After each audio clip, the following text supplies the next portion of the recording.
Bonjour et bienvenue dans What's Up Troll. Pour la sélection de cette semaine, on commence par une promenade dans la nature avec Mido qui va vous proposer d'explorer une prairie et des forêts peuplées de charmants petits animaux. Alors en deux mots, c'est un jeu de collection. L'idée c'est que vous aurez à votre disposition des petites tuiles que vous pourrez placer sur un plateau central, ce qui vous permettra de récupérer des cartes et de jouer une carte.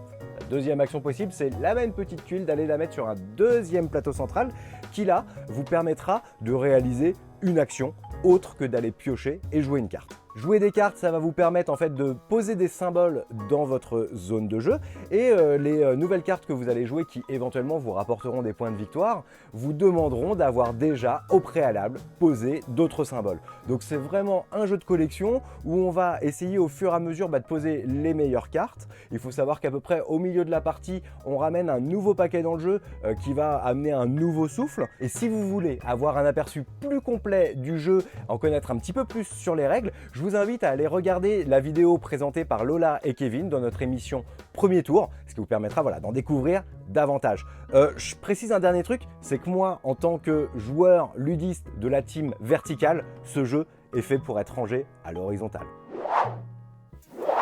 Périple, c'est le nouveau jeu de Ryan Laukat qui est auteur et illustrateur de son univers appelé le monde d'Arzium. Vous le retrouvez notamment dans Near and Far, Above and Below, que vous connaissez peut-être déjà. Le principe de Périple, ça va être de positionner des jetons sur une zone centrale qui est formée de cartes et ces cartes sont quadrillées. Chacun de nous, au début de la partie, on a 3 cartes devant nous, on a tous les 3 mêmes et on va jouer de chaque côté du plateau. Ça, c'est très important, c'est la manière dont on est disposé. À mon tour, je vais avoir 2 options. La première option, ça va être d'utiliser une des cartes qui est devant moi, qui va me permettre d'aller positionner des jetons tels que c'est indiqué sur la carte. Je place mes jetons sur la zone centrale, puis c'est à mon voisin de jouer. La deuxième option, c'est d'aller retourner face visible les cartes que j'ai déjà utilisées pour pouvoir les utiliser à nouveau. Tout ça dans le but de récupérer de nouvelles cartes. Car effectivement, dès qu'une carte centrale sera entièrement remplie de jetons, on fera une majorité. On regardera qui de nous en a posé le plus. Celui qui en a posé davantage va récupérer cette carte et l'ajouter à sa main devant lui. On va prendre de la pioche une nouvelle carte qu'on va remettre dans la zone de jeu.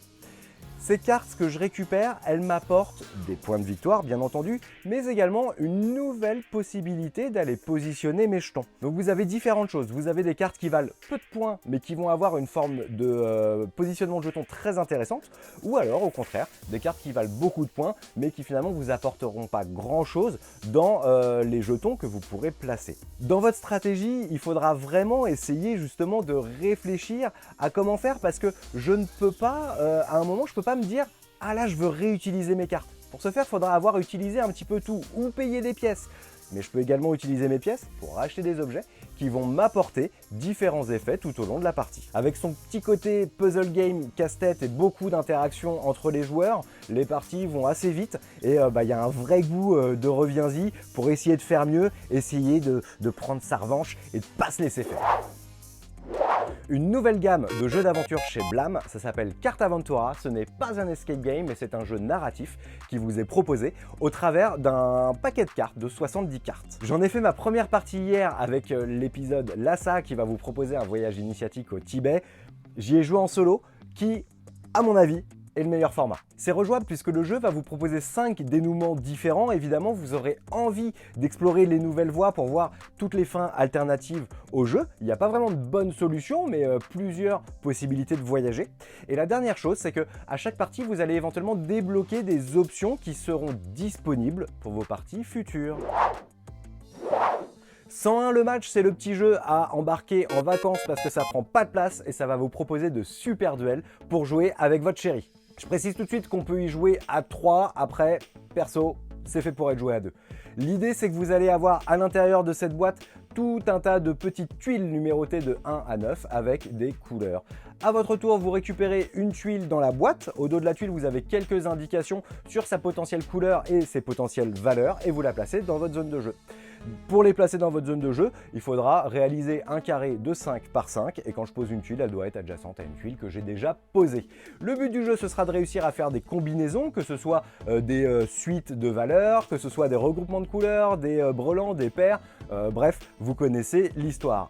Une fois que le carré est complet, on compte les points, celui qui en a le plus a gagné. Comme ça paraît hyper simple, et ben en fait c'est bien prise de tête comme on aime, les parties vont vite, ça prend pas de place sur la table, ça moi j'adore, ça s'embarque partout, ben voilà, faut juste essayer, faut juste y jouer, parce que c'est très simple. Et voilà pour la sélection de cette semaine, j'espère qu'elle vous aura plu. N'hésitez pas comme d'habitude à liker, partager, commenter et vous abonner à la chaîne So Many Bits, à la page Le Troll Savant, et moi je vous dis à la semaine prochaine, salut! Avec un petit voyage spirituel. On peut aussi y jouer à deux. Après, si on veut jouer à plus, c'est possible. Mais c'est un avis personnel.